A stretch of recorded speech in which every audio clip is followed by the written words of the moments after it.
বিজয় হাজাৰে ট্ৰফিৰ আজি অসমৰ দ্বিতীয়খন মেচ আছিলে জম্মু কাশ্মীৰৰ লগত আৰু দ্বিতীয়খন মেচত জম্মু কাশ্মীৰৰ লগত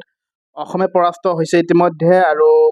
আজিৰ মেচখনত অসম বেটিং আৰু বলিং দুইটা ডিপাৰ্টমেণ্টতে আচলতে ফ্লপ হৈছে বুলি ক'ব লাগিব কাৰণ আজিৰ মেচখনৰ কথা যদি ক'বলৈ যাওঁ তেতিয়াহ'লে এই মেচখনত অসমে টছত জয়ী হৈ প্ৰথমে জম্মু কাশ্মীৰক বেটিং কৰিবলৈ দিছিলে আৰু জম্মু কাশ্মীৰে প্ৰথমে বেটিং কৰি 50 অভাৰত 341 ৰান কৰিছিল 7টা উইকেটত অৰ্থাৎ বলিং ডিপাৰ্টমেণ্ট ফেল হৈছে তাৰপিছত বেটিং ডিপাৰ্টমেণ্টত যদি চাবলৈ যাওঁ বেটিঙতো ফ্লপ হৈছে অসম কাৰণ 36 অভাৰ এক বলহে খেলিব পাৰিলে 199 ৰানতে অল আউট হৈছে অসমৰ বলিং যদি চাবলৈ যাওঁ মুক্তাৰ হুছেইনে 10 অভাৰত 84 ৰান দিছে অৰ্থাৎ 8.40 ইকনমি মুক্তাৰ হুছেইনৰ পৰা সেইটো আশা নকৰোঁ ছয়দ মুস্তাক আলী ট্ৰফিত মুক্তাৰ হুছেইনৰ যিটো ফৰ্ম আছিলে ছয়দ মুস্তাক আলী ভাল বল কৰিছিল মুক্তাৰ হুছেইনে কিন্তু বিজয় হাজাৰে ট্ৰফিত সেই ফৰ্ম আমি দেখিবলৈ পোৱা নাই দুখন মেচ দেখিলোঁ মুক্তাৰ হুছেইনৰ দুখন মেচতো বিজয় হাজাৰে ট্ৰফিত বেয়া খেলিছে বেয়া বলিং কৰিছে মুক্তাৰ হুছেইনে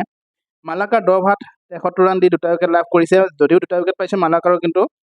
বলিঙত মাৰ খাইছে 7.30 ইকনমি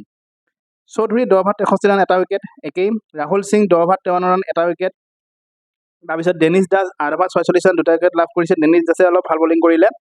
সৌৰভম পুৰকাছে 2 অভাৰত 17 ৰান দিছে তো চাবলৈ গ'লে বলিং বেয়া হৈছে অসমৰ আজি মেচখনতো মই ভাবোঁ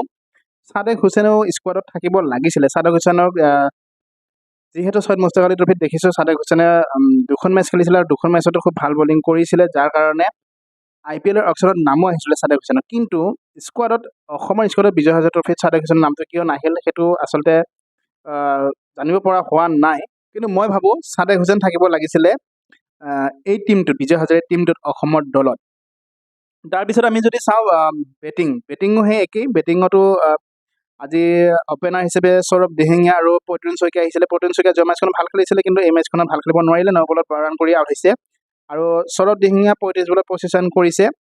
সৌৰভম পুৰকাছে 1 ৰানত আউট হৈছে সুমিত ঘাটিগাঁওকাৰ কেপ্টেইন হিচাপে যোৱা মেচখনতো ভাল খেলিছিলে বৰোদাৰ লগত অৰ্ধশতক কৰিছিলে আৰু এই মেচখনতো একমাত্ৰ অৰ্ধশতক সুমিত ঘাটিগাঁওকাৰ কৰিছিলে অৰ্থাৎ এই মেচখনত অকল সুমিত ঘাটিগাঁওকাৰে ভাল খেলিছে বুলি ক'ব লাগিব বেটিঙত আৰু তাৰপিছত ডেনিছ দাস 33 শিৱশংকৰ ৰয় 8 নেহাৰ ডেকা 19 নেহাৰ ডেকা ভাল খেলুৱৈ হয় কিন্তু নেহাৰ ডেকাই দুখন মেচতো ফ্লপ কৰিলে দুখন মেচতো বেয়া খেলিছে এনে খেলুৱৈ হিচাপে নেহাৰ ডেকা কিন্তু ভাল আছে নেহাৰ ডেকাই মই ভাবোঁ অলপ ভাল খেলাৰ দৰকাৰ আছে মালাকাৰ 1 ৰান কৰি আউট হৈছে মুক্তাৰ হুছেইন 1 ৰান তাৰপিছত আহিলে অভিনৱ চৌধুৰী 20 ৰান কৰি আউট হৈছে আৰু শেষত ৰাহুল সিঙে 2 ৰান কৰিছে তো বেটিঙত একেবাৰে ফ্লপ হৈছে আজি মেচখনত অসম দলটো সুমিত ঘাটিগাঁওকাৰ আৰু ডেনিছ দাসে যেতিয়া বেটিং কৰি আছিল তেতিয়া অকণমান আশা এটা আহিছিলে যে মেচখনত জয়লাভ কৰিব নোৱাৰিলেও হয়তো মেচখনত যুঁজিব অসম দলটোৱে যুঁজি পেলাই হাৰিব তেনেকৈ ভাবিছিলোঁ আচলতে কাৰণ 18-19 অভাৰলৈকে 118 ৰানৰ 3টা উইকেট আছিলে তো ভাল এটা ৰানটো লৈ গৈ আছিলে তাৰপিছত যেতিয়া সুমিত ঘাটিগাঁওকাৰ আউট গৈছে টিমটো একেবাৰে পিছলৈ পিছত কোনো এজন বেটছমেনে আৰু ভাল খেলিব নোৱাৰিলে তো সেই যোৱা মেচখনত অলপ ভাল খেলিছিলে অসম দলটোৱে বৰোদাৰ বিৰুদ্ধে তো সেই মেচখনত যুঁজি পেলাই হাৰিছিলে যাৰ কাৰণে অলপ প্ৰশংসা কৰিছিলোঁ অসম দলটো কিন্তু এই মেচখনত একপক্ষীয়ভাৱে পৰাজয় হৈছে বুলি ক'ব লাগিব অসম দলটো তো সেই দুখন মেচ খেলিলে অসম দলটোৱে দুইখন মেচৰ ভিতৰত দুখন মেচে হাৰিছে গ্ৰুপ ষ্টেজৰ বৰোদা আৰু জম্মু কাশ্মীৰৰ লগত তো নেক্সট মেচখন আছে হায়দৰাবাদৰ লগত 28 ডিচেম্বৰ তাৰিখে তো সেই মেচখনত ভাল খেলাটো বিচাৰোঁ অসম দলটোৱে কাৰণ গ্ৰুপ ষ্টেজত অন্ততঃ 2-3খন মেচ জিকিলে ভাল লাগিব এনেও